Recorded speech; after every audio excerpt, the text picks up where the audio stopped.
Good morning, everyone. It is Friday, June 16th, 2017, and this is your fun fact of the day. Fatality Friday, the simple one is you are more likely to die in a taxi cab going to the airport than you are on that flight. That's just statistics.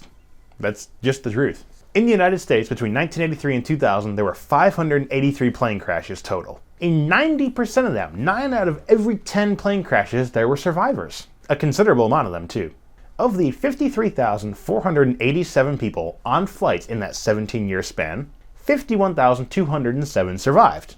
For those of you who don't math terribly easily, that's just over a couple thousand people who died in plane crashes across 17 years. 17 years, a couple thousand people died. This is bad, this is sad, we don't like this, but you shouldn't be nearly as afraid of planes as you are.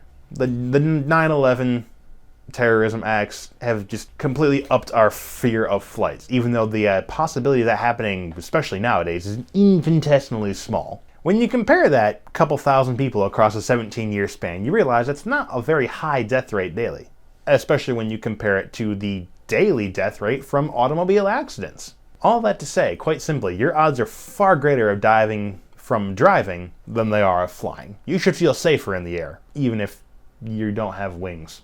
Another news today is National Fudge Day. So if any of you are going to Mackinac Island, bring back some fudge for me. White chocolate macadamia. Good stuff. And National Flip-Flop Day. Flip-flop, flip-flop, flip-flop, flip-flop. It probably means the sandals. Flip-flop, flip-flop, flip-flop. Hope you've enjoyed this fun fact of the day.